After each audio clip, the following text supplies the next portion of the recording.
Olá, ontem se comemorou quinta-feira, terceira quinta-feira do mês de novembro, foi o Dia Internacional Mundial da Filosofia. A Unesco, que é uma agência da ONU, muito séria, muito responsável, muito respeitada, que cuida da educação, da cultura, da ciência, e ela, em 2002, viu que estava na hora, no tempo certo, de proclamar a filosofia como uma ciência, claro, universal e que tem ali o seu dia. Esse dia significa o quê? Para quê? Porque dedicar um dia internacional, universal à filosofia. A gente traz aqui um pensamento de Hannah Arendt. Se pensar incomoda, se pensar dá trabalho, e incomoda alguns, imagine não pensar. Não pensar é que traz sérias consequências para a nossa vida na sociedade. Como seres que precisamos de uma consciência política, crítica, para reivindicar nossos direitos, liberdade e uma vida digna. Portanto, a filosofia é necessária numa sociedade democrática, livre, e a filosofia tem que se fazer presente em todos os ambientes, públicos, privados, na família, até, claro, na religião, porque se não for a filosofia na religião, pode-se correr o risco de cair no extremismo. E então a filosofia ela está presente na escola do Brasil e de muitos países. Mas se sabe que tem países que não aceitam a filosofia grega ocidental na escola.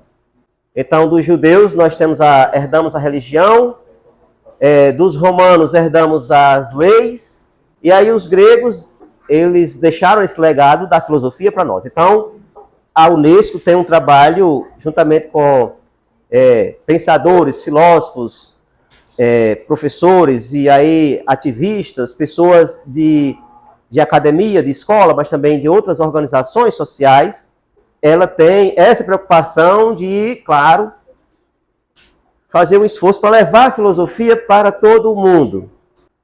Portanto, estamos aqui com Ruth, que vai trazer para nós uma discussão. E aí eu a convidei de propósito, assim, justamente para a gente ter essa parada, essa reflexão. E ela está trabalhando sua monografia em Kierkegaard, né, o Kierkegaard, Soren Kierkegaard. E aí ela vai abordar na sua monografia, ela já fez o projeto de monografia, ela vai abordar um pouco da filosofia de Kierkegaard, que é muito ampla, e ela vai dizer para nós como está sendo o seu projeto, ok? Então, bem-vinda, Ruth, e bom trabalho. Gente, boa tarde. E Botelho pediu, né, para que eu trouxesse um pouquinho do filósofo que eu estou estudando. Eu quase não vim, porque eu estou morrendo de dor de cabeça. Eu vou fazer, na verdade, um apanhado bem geral, porque, sem querer assustar, mas eu já adianto que esse filósofo ele é bem complexo, para eu trazer para vocês uma temática específica. Eu vou falar um pouquinho sobre o que é o meu projeto, mas é realmente uma leitura difícil. E aí, eu sei tudo sobre o Kierkegaard? Não sei tudo sobre o Kierkegaard. E principalmente porque eu estudo ele.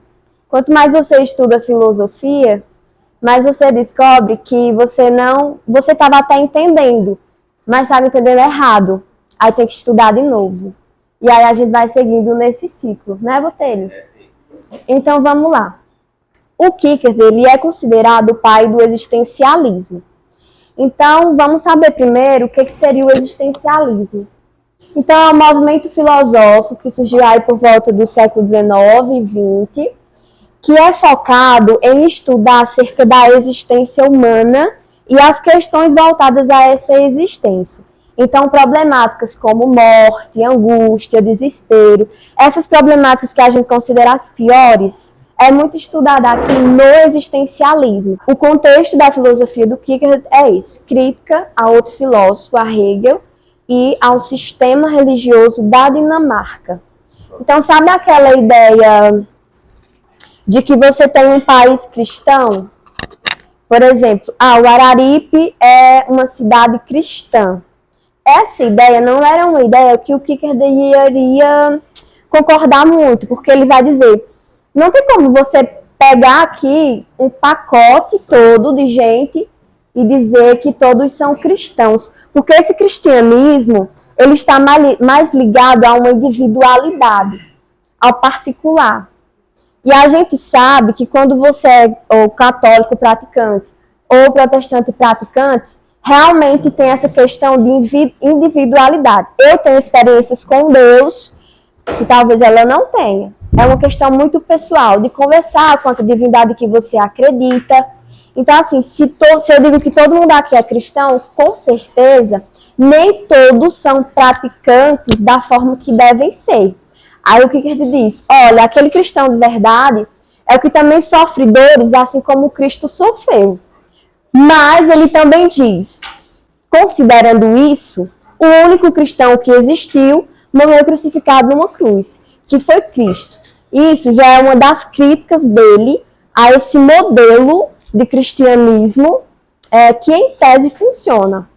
Mas aqui, só para vocês entenderem que a questão da individualidade é muito importante para você entender o Kierkegaard. Ele vai falar muito sobre isso. Já fiz um resumo geral, mas coloquei aqui algumas curiosidades sobre ele. Ele nasceu em Copenhague, na Dinamarca. Filósofo, teólogo, poeta, crítico social, autor religioso, considerado pai do existencialismo, crítico profundo de sua cultura. Lembra que ele critica a Igreja da Dinamarca? Crítico profundo de sua cultura. Abordou temas como a morte, a angústia, rompendo a posição tradicional de negatividade. Isso aqui é o que falei para vocês lá no começo. Que veja bem, normalmente a morte e a angústia é interpretada de que forma? Negativo.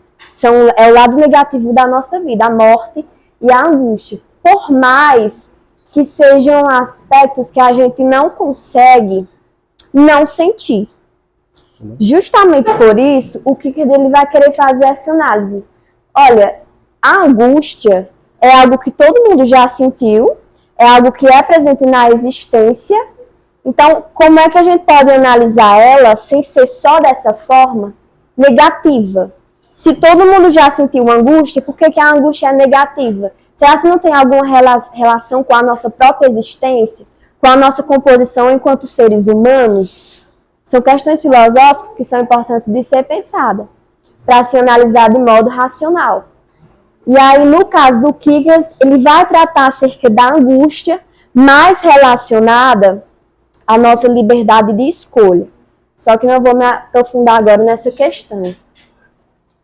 Então, veja bem, é muito importante esse ponto, porque ele vem tratar do que a gente considera negativo também, mas de uma forma positiva, inerente ao ser humano. Aliás, a morte de sua mãe, seu pai, veja bem, algumas pessoas costumam dizer que o Kierkegaard, ele escreveu sobre essas temáticas porque ele sofreu muito na vida. E o que aconteceu? Ele tinha 6 irmãos. Dos 6, morreram 5 ao longo do tempo. Depois ele perdeu os seus pais. E o pai dele também era um homem muito melancólico, muito triste, porque ele tinha peso na consciência de que teria cometido 2 pecados, que a gente vai já ver quais são. E aí o que ele vai dizer, né, que essa coisa do pai dele, de certa forma, foi passada para ele, essa melancolia, essa tristeza, enfim. É sentimento de culpa por conta da religião? Também, porque tem a ver com o fato do pai dele também ser cristão.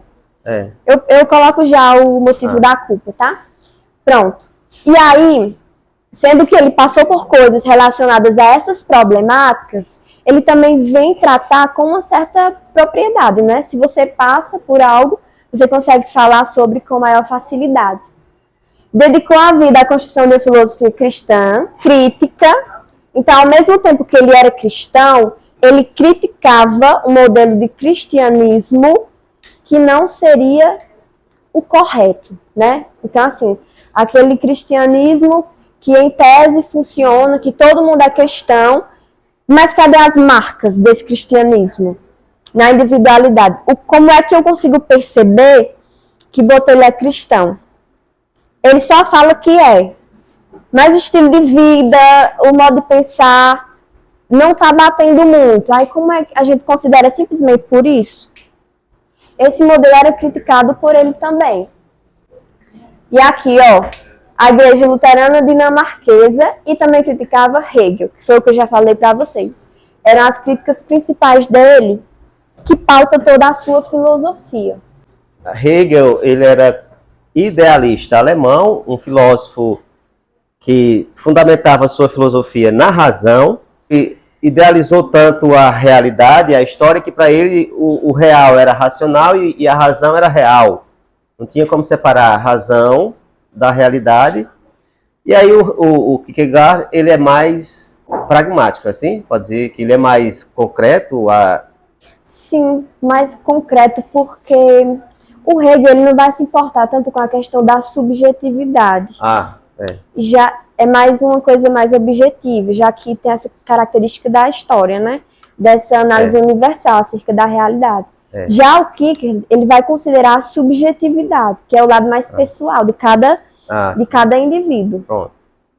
Porque, para ele, o que vai marcar realmente a existência é justamente esse lado individual de cada um. Cada um tem uma existência que é diferente, problemas que são perpassados nessa existência, coisas, particularidades que marcam que você está realmente existindo. Então, se você analisa de modo geral essa existência, exatamente. Cadê o sentido, né, da existência? Hegel universalizava, né? Isso. E Kierkegaard particularizava. Ele considerava necessário esse estudo mais particular mesmo do indivíduo, dessas questões. Então, aqui é o pai dele, ó, Michael Pedersen. A melancolia do pai, da qual se torna herdeiro. O pai dele era pobre quando criança, mas se tornou um comerciante bom de grana. E aí ele vai ter condições de estudar o Kierkegaard. Era devido a duas culpas. Aqui é as culpas que eu falei para vocês. Uma, a de ter blasfemado contra Deus ainda na infância. E a outra, de ter violado a mãe do Kierkegaard. Essas duas culpas eram culpas que o pai dele tinha e foi motivo de muita melancolia na existência dele.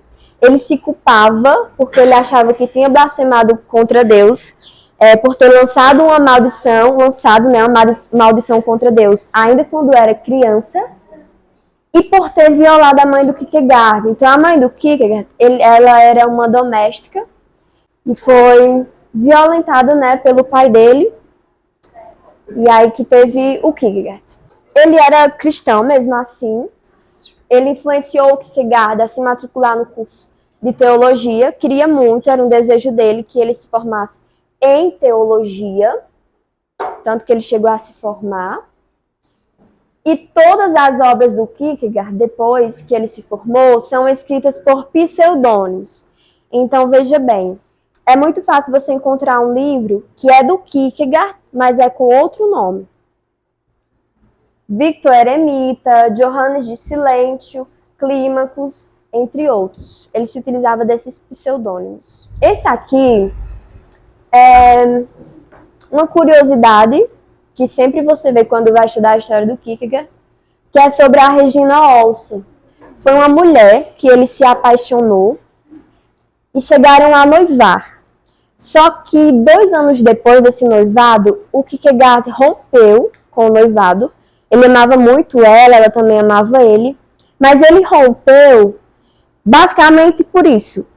Eu não estou dando conta da melancolia da minha própria vida, imagina da nossa vida, da vida de nós dois.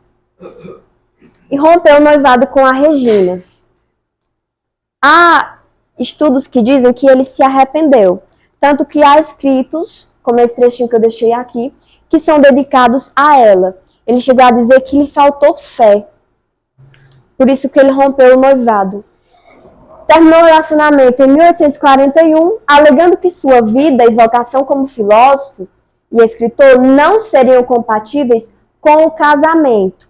Então, toda a melancolia, e ele também escolhe, de certa forma, dedicar-se somente aos escritos e a Deus. E acaba rompendo com esse noivado.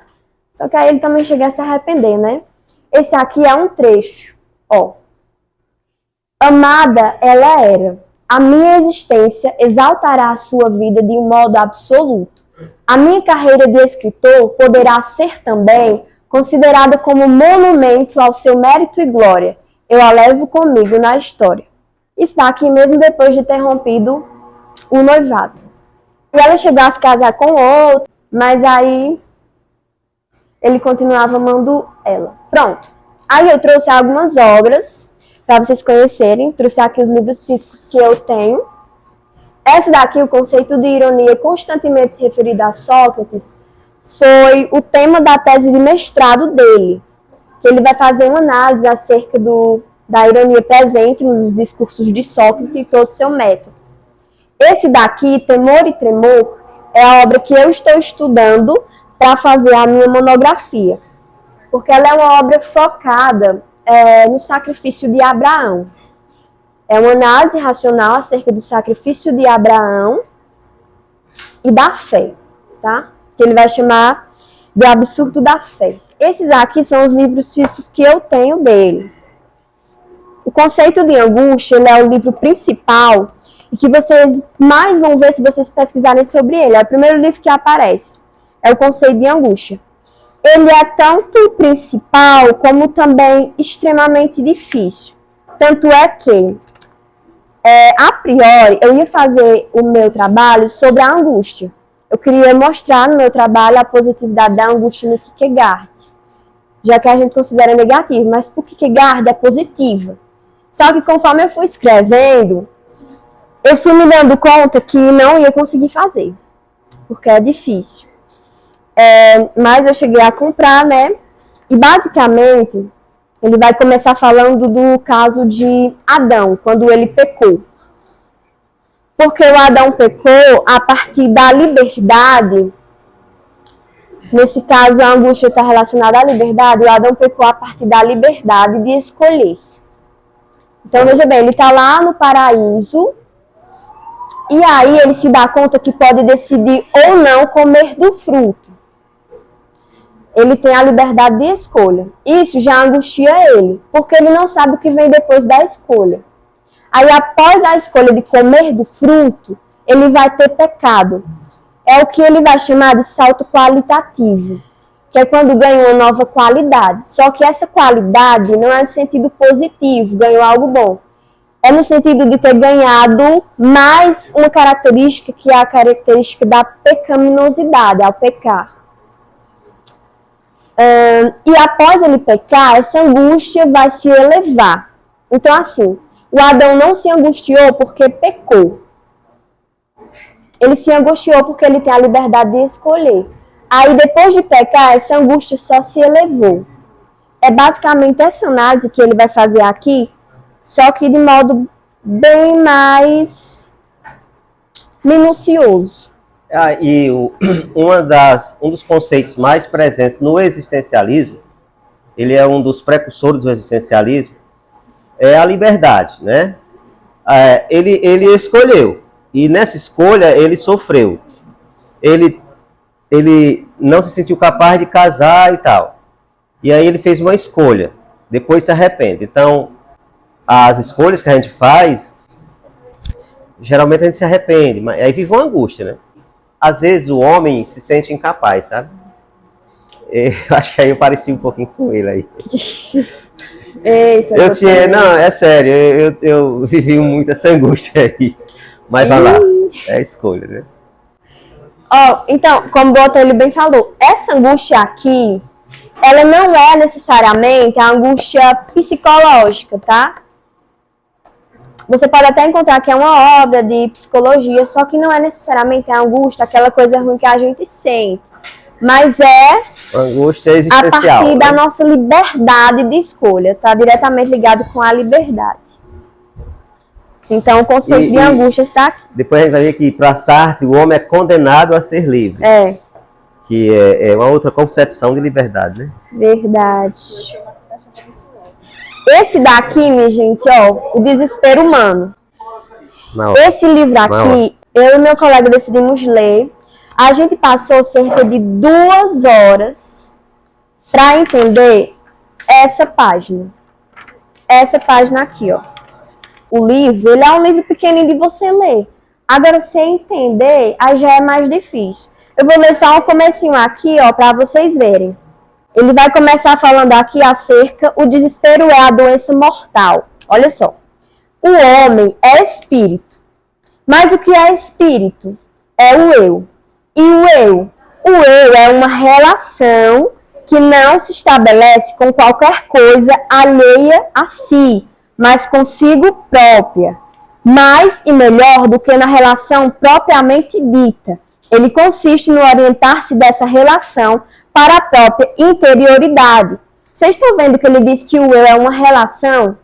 Aí daqui a pouquinho ele diz, ó, o eu não é a relação em si, mas é o seu voltar-se sobre si própria, o conhecimento que ela tem de si própria depois de estabelecida. Né? Aí como é que a gente entende direitinho o que é o eu, o que é o homem, se não for fazendo uma análise bem devagar, bem minuciosa mesmo, para entender do que se trata também essa relação que ele fala. Tá, que é acerca do desespero humano.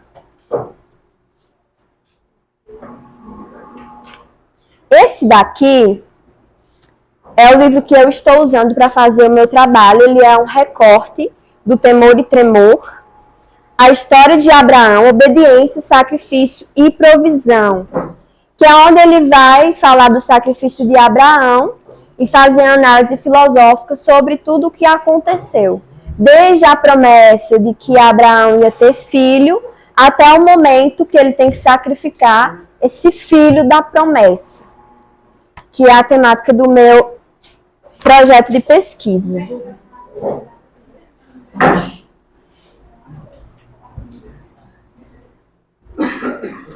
E detalhe, até essa obra aí, que é sobre a história de Abraão, é uma crítica à filosofia hegeliana, viu? Eu achei que ele foi muito esperto quando ele decidiu fazer isso. Porque é muito interessante você analisar um sacrifício para criticar a filosofia de outro filósofo. Esse daqui, ó, Kierkegaard, de Humberto Regina, é mais acerca da vida dele, das obras que ele tratou, e também tem alguns conceitos, como por exemplo, ó, eu acho que eu já falei aqui lá naquela aula que eu dei naquele tempo. O estudo de conceitos na filosofia é muito importante, porque se eu falo do amor aqui para Platão, vai ser uma coisa, mas se eu falo do amor para Kierkegaard, pode ser que seja outra coisa. Isso é muito natural na filosofia. Então, você tem o conceito de amor, você tem de angústia. Aqui são conceitos chaves que o livro traz para a gente entender também quando ele for falar. Então, quando ele for falar sobre a angústia, ele vai estar falando dessa angústia que o livro já está dizendo para a gente o que é em Kierkegaard. Mas tem mais comunicação de existência, desespero, existência. Cada palavrinha dessa vai ter um sentido diferente dependendo do filósofo que você estudar. Aí, por último, eu trouxe só o Mundo de Sofia. Vocês conhecem? Sim, né? O Mundo de Sofia ele é bem conhecido, é um livro de filosofia, que tem vários filósofos aqui também, inclusive o Kierkegaard. Aí, olha só, eu falei que ele criticava o Hegel porque o Hegel tratava mais dessa questão universal, né? Aí eu achei uma passagem muito interessante aqui no Mundo de Sofia, justamente em Kierkegaard, que é quando ele diz assim, ó: era uma vez um monge que acreditava ter dado respostas imprecisas a perguntas importantes, como o que seriam o mundo e o ser humano. Buda respondeu citando o exemplo de alguém ferido por uma seta envenenada. O ferido não tem o menor interesse em saber do que a seta é feita, em que tipo de veneno ela foi embebida ou de que ângulo ele foi atingido. Ele quer, na verdade, alguém que remova a seta e lhe dê um antídoto para o veneno. O que ele está querendo dizer aqui? Essa análise universal, ela não é muito bacana. Porque, por exemplo, se você levar um tiro, você não vai querer saber quem foi que deu o tiro, por que deu o tiro. Você está morrendo. Você vai querer saber só de ajuda. Há questões mais importantes e relevantes a serem consideradas do que essas questões mais abstratas. Isso, uns problemas mais universais que o Hegel tratava, né? Vocês estão conseguindo entender essa questão que eu acabei de falar? Pronto. Agora,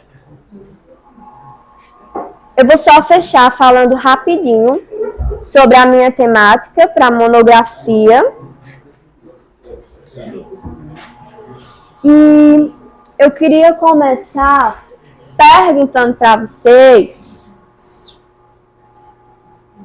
o que vocês entendem quando eu falo assim. Pode ser fácil matar um filho. O difícil é sacrificar um filho. Vocês não estão nem mais pensando na hora dessa, né? Por que é fácil matar um filho, mas é difícil sacrificar um filho? Ou melhor, é fácil matar um filho? Porque matar ele está fazendo por sua própria liberdade, quando sacrificando ele está indo contra a própria vontade. Matou a charada, viu? Perfeito. Olha só, matar, sacrificar. Essas palavras são os pontos chaves para a gente entender a diferença. Saulo falou que matar é por conta própria e sacrificar é contra a sua vontade. É justamente isso. Veja bem. Vai matar uma pessoa, né? Digamos aí. Aí você vai matar porque você quer matar. Pronto, ok. Só que o sacrifício, ele já implica outras questões. O que significa um sacrifício? Uma oferenda. Uma oferenda que tá... E quando eu falo de oferenda, está relacionada a uma relação com o quê? Com o seu Deus, né? Com o divino, com Deus. Pode ser fácil matar, mas sacrificar não, porque aí vai envolver a questão de ser da vontade da divindade, mas não ser da sua própria vontade, e talvez mesmo assim você tenha que obedecer. São 3 problemas. Esse daqui é o tema da minha monografia, que eu ainda não comecei a escrever, porque a gente faz o projeto de pesquisa primeiro para poder começar a escrever. Então, fiz o projeto de pesquisa e o tema do meu trabalho é Absurdo da Fé, o sacrifício de Abraão sob a perspectiva de Søren Kierkegaard. Então, basicamente, meu trabalho se trata de explicar como a fé se configura como um absurdo a partir da análise do sacrifício de Abraão pela perspectiva de Kierkegaard. A interpretação que ele vai ter desse sacrifício é mais filosófica e também criticando a filosofia hegeliana. Tanto que o pseudônimo que ele utiliza vai dizer assim: eu consigo entender toda a filosofia hegeliana, mas eu não consigo entender o sacrifício de Abraão. Aí vamos entender. Quando a gente fala de Abraão, comumente, a gente lembra de uma figura o quê? Para nós cristãos, ele é o pai da fé. É um herói, é o pai da fé. É aquela história que é bonita, porque ele teve muita fé em Deus. A gente foca mais na fé e menos no sacrifício em si. É isso que a gente faz. Só que, veja bem, o Kierkegaard, ele vai fazer uma análise que vai fazer a gente repensar esse pensamento que é só uma história bonita, que é só o pai da fé. Porque o que fez ele ser considerado o pai da fé foi ele pegar o seu filho e tentar matar. No Monte Moriá. Aí, olha só, imagine que vocês estão lá. A gente vários anos depois, considera a história bonita. Mas imagine que vocês estão lá, Abraão falou para vocês que está indo matar o filho. Qual seria a reação de vocês? Mesmo se ele dissesse foi Deus que mandou, a gente acha que ele está doido. Vamos ser sinceros. Ia ser um momento muito angustiante, porque ele está indo mesmo matar o próprio filho. Então, o que Kierkegaard vai dizer? Se isso aqui não se torna um ato santo, então é um assassinato. Como é que a gente pode analisar esse caso do ponto de vista filosófico? É considerado um ato santo. Mas só isso? E o fato dele ter ido matar o próprio filho? E por que é considerado um assassinato? São questões importantes. Veja bem, Abraão ultrapassa a ética. Primeira coisa, esqueci de perguntar, todo mundo conhece a história de Abraão? Pronto, perfeito. Aí olha as contradições, né? Que o que ele vai chamar de paradoxo da fé também. O Abraão, a mulher dele era estéril, né? E aí ele recebe a promessa de que seria pai de multidões. Já começa o problema daí, a mulher não podia gerar. Mas Deus prometeu que ia ser pai de multidões. Tudo bem. Anos depois, o Isaac nasceu.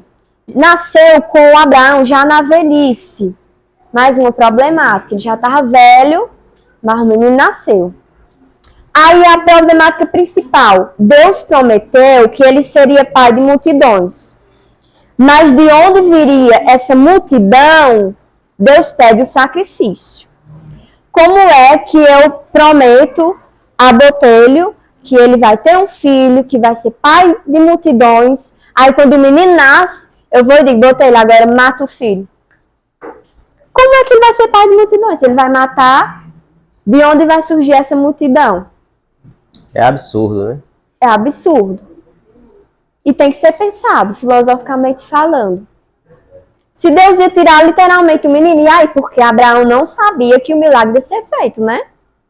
A gente sabe que no final o menino não é sacrificado, mas ele não sabia. Primeiro ele só obedeceu. Olha os problemas do sacrifício de Abraão. Abraão ultrapassa a ética e não pode ser enquadrado dentro dela. Ele vai além daquilo que é o máximo na relação entre os homens. Ele vai além da ética. Sua ação se baseia em outra coisa que não é a ética e nem a legitimação do coletivo. Sua base é a fé. Entenda a ética aí como uma ação pensada, filosófica, né? E também é o seguinte, ele ultrapassa a ética, porque o que Kierkegaard vai dizer assim, o Abraão, ele se coloca acima do geral para ir matar o próprio filho. De que forma?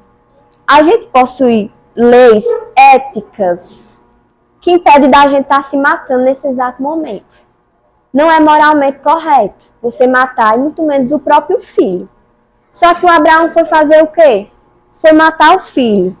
Nesse momento, ele está se colocando acima de geral, de todas as outras pessoas. Porque aqui é eticamente errado matar, mas ele está indo fazer isso. Ele está se achando no direito de fazer isso.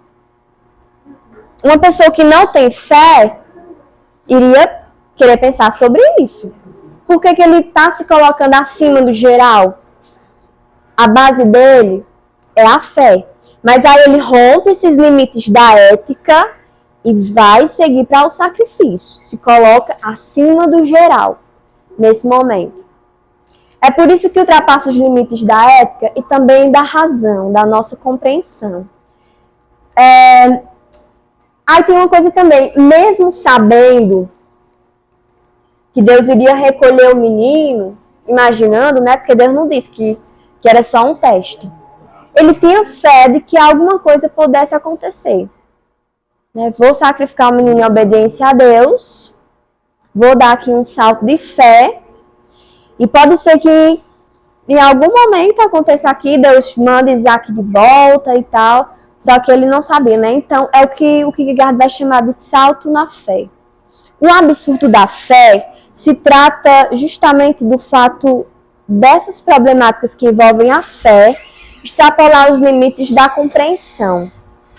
Porque a gente estuda agora a história de Abraão, mas foi um fato daquele tempo. Imagina acontecendo agora, nesse tempo.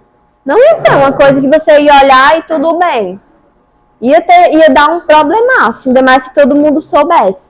Então a fé se configura como um absurdo a partir do momento que, para a gente entender, ou as coisas que acontecem, ultrapassam os limites da razão. No caso de Abraão, você tem muito essa coisa do individual, do particular. Porque se não tem essa relação de Abraão com o divino, do finito com o infinito, particular, que vai influenciar nas suas decisões, você não tem um salto na fé. E você não tem a ida até o Monte Moriá para sacrificar o próprio filho. É uma coisa bem particular, justamente também porque ele se coloca acima do que é eticamente correto. É algo que não pode, todo filho, já pensou, todo pai querer sacrificar o filho assim, né? Não... Pronto, é tipo assim, a sua fé é a sua fé. Aí você, por causa da sua fé, vai matar uma pessoa, sendo que eticamente para todo mundo é errado. Como é que a gente une nessas Não tem duas lógica, questões? né? Ultrapassa os limites da lógica. Razoabilidade. Isso. Então são algumas das problemáticas do caso de Abraão. Chega a ver aquela questão do... Ele fala de 3 fases, né, da pessoa? Os estádios da existência. Sim, é. O estético, o ético e o religioso. É, né? Ele tem O alguma estético coisa... é mais é quando você está mais focado ao prazer. Essa vida de festa, de beber, de sair com os amigos. O ético é quando você está agindo mais de acordo com o que é eticamente correto. É aquela questão do pai de família fiel, que cuida, compromissado, né? Mas ainda pode cair, né, no ser estético, né? Assim, aí depois E o religioso. o mais elevado para ele. Que é o mais elevado para ele. E é o que pode ser a saída para a angústia. Aí realmente tem esses estágios da existência que não são necessariamente em ordem, você salta de um para outro. Para finalizar, eu coloquei aqui só um pouquinho acerca, ó. De tal modo, enquanto o herói trágico é alguém que se sacrifica pelo geral, por todos, e por isso pode ser compreendido e até mesmo admirado, Abraão é incompreensível, pois o homem que sobe até um monte para sacrificar seu próprio filho pode muito bem ser um lunático, um perturbado mental, um sonâmbulo ou um assassino. O que vai fazer de Abraão não ser um assassino? Basicamente, o que vai fazer com que ele não seja um assassino é a fé, né? O salto na fé. Abraão está enclausurado no silêncio e também por isso não pode ser compreendido. A finalidade de Abraão vai muito além da esfera moral. Ele não visa o geral, mas ao contrário, se coloca acima deste. Abraão age totalmente como um indivíduo, pois para ele a moral pode ser um obstáculo para a concretização da vontade de Deus. Porque se ele fosse obedecer o que é moralmente correto, ele não iria obedecer a Deus quando pediu para sacrificar o próprio filho. Porque moralmente correto é errado. Pode ser um obstáculo para a não concretização, já que ele sabe que o sacrifício de Isaac é algo que vai contra a moral. E justamente por isso ele também se angustia. Então o caso de Abraão não é tão simples quanto a gente costuma achar. Tem todas essas implicações, inclusive do fato da angústia e do silêncio. Já que quando Deus decidiu destruir Sodoma e Gomorra, cidade lá, né, não houve, na verdade, um pedido para que Deus não fizesse isso. Mas quando foi para sacrificar o filho dele, ele ficou em silêncio. Somente obedeceu à vontade de Deus. Para criticar um sistema religioso e também a filosofia de outro filósofo. Aí ele vai pegar o caso de Abraão, porque é um caso que vai envolver a individualidade, que é a relação de Abraão com Deus, e ultrapassar os limites da moral e da compreensão do porquê que ele está indo fazer isso. Por isso que é um caso isolado que ele pega. Tá? Pronto. Pronto, mais alguma pergunta? Tem, por exemplo, ó, tem filósofo que, diante da angústia, chega ao desespero ou não encontra uma saída para buscar um conforto, tipo assim, né, espiritual, tipo a morte, diante da morte. Como é que ele pensa sobre a morte? O que é a morte para Kierkegaard? Pronto, que Heidegger, né? Heidegger vai dizer que o homem é um ser para a morte. O homem nasce e morre, pronto. E aí depois da morte não tem mais, para Heidegger não tem assim essa ideia da fé, que é uma vida plena ou eterna, né, assim? E aí o Kierkegaard, na fé, ele encontra essa saída para satisfazer suas inquietações e angústia, ou acalmar a sua ideia, a ideia da finitude da vida, da morte, né? Pois é, acerca da morte, para ele, eu realmente não sei muito bem, não. Ok. Então, minha gente, eu fico por aqui. Foi só um breve resumo acerca dele, do que eu vou tratar na minha monografia. E é isso, eu acho que o mais fácil que você encontra sobre ele é no Mundo de Sofia. E essa obra também, ela é muito bacana, apesar de ter alguns conceitos que são mais complicados de você entender, mas ele também é uma leitura Então a gente boa. agradece a Ruth por essa palestra, né?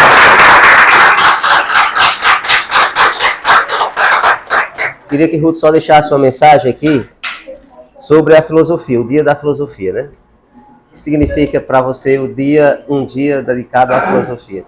Ou a filosofia para você? Você se encontrou na filosofia? Vale a pena filosofar? Eu pensei a estudar filosofia quando eu estava aqui no ensino médio, era outro professor. E assim, basicamente eu não tinha nenhuma disciplina que era a minha preferida. Só que filosofia era a que eu achava interessante. Até porque eu via muitas frases assim na internet e eu ficava pensando, será como é entender essa frase desse filósofo? Uma frase interessante, mas eu não sabia. E aí eu nem sabia se eu ia cursar mesmo filosofia. Só que aí, quando eu fui lançar a minha nota, eu fiquei pensando entre administração e filosofia. Aí o que eu pensei? O que é que eu vou suportar mais? Cálculo ou leitura? Aí eu fui para a leitura. E eu fui com muito medo, porque eu já tinha ouvido falar que filosofia é coisa de ateu. Eu já fui com esse medo. Só que quando eu comecei a estudar filosofia, na verdade, eu desenvolvi muito a minha questão comunicativa. Então, eu era um pouco mais fechada. A comunicação, se eu tivesse dúvida com o professor, eu não tirava. A filosofia, eu realmente me encontrei na filosofia e ela me ajudou muito a me desenvolver enquanto professora, para falar sobre a filosofia, questão de se comunicar, de perder medo, de perder insegurança. A filosofia realmente teve esse efeito sobre mim. Hoje em dia, na universidade, as nossas aulas são debates muito bons, que a gente discute com os nossos professores que são doutores, mas a gente se sente tão acolhido no curso que não tem medo de errar, de emitir opinião, de criticar, de falar que não entendeu, de falar o que entendeu, mesmo que esteja errado. Hoje em dia, a filosofia ela significa muito para mim. Se tornou muito importante. E eu acho que é muito importante para vocês também, porque ela está no dia a dia, né? Não é só a questão conceitual. É necessário que você tenha senso crítico para você viver uma existência que realmente vale a pena. Porque senão você não vai saber em quem você vai votar. Você não vai saber decidir acerca da sua própria vida. O que você vai ser? Você vai fazer uma faculdade porque o seu pai quer que você faça ou porque você sonha em fazer? E aí viver essa liberdade com responsabilidade, fazendo escolhas, sabendo que uma escolha, ela te nega várias outras, né? É. Se você escolheu algo, você deixou de escolher muitas outras coisas, e isso te angustia também. E não tem como você não escolher, porque a escolha é própria da pessoa que é livre. É por isso que, se você escolher não escolher, você está fazendo uma escolha. Se você disser, eu não quero ser livre, é uma escolha. Se ficar em cima do muro, se vai, se fica, não sabe se... Também é uma escolha. E aí, por isso que Sartre diz, nós somos condenados a ser livre, porque não tem como fugir da liberdade. E isso, filosofia, portanto, gente, é humanidade. Ela diz que a filosofia nos ajuda também a nos encontrar conosco mesmo, e Kierkegaard vai falar muito nessa tecla, bater muito essa tecla de buscar a si mesmo, né? Enfim, isso é fundamental, ok? Ó, E eu gosto muito. Conhece-te a ti mesmo. Gosto muito de um pensamento que acho que é de Lacan. Eu gosto muito. Lacan é um psicanalista, psiquiatra, freudiano, aliás, ele rompe com Freud, né? Bom. Que ele diz que quando alguém pergunta para que serve a filosofia, a pergunta já pretende ser um pouco indelicada, para provocar mesmo, né? É. Mas aí ele diz que a filosofia serve para denunciar a baixeza do pensamento. Bom. Então, é uma das coisas muito interessantes também, porque você passa a conseguir identificar facilmente argumentações que são bem frágeis. A gente estuda lógico, por exemplo, você consegue ter um estudo minucioso acerca da comunicação. Então, se chega alguém com uma argumentação que é mais sofisma, na intenção de convencer, mas não necessariamente falar a verdade, você consegue ter uma facilidade em identificar isso. Obrigado, valeu. Namastê.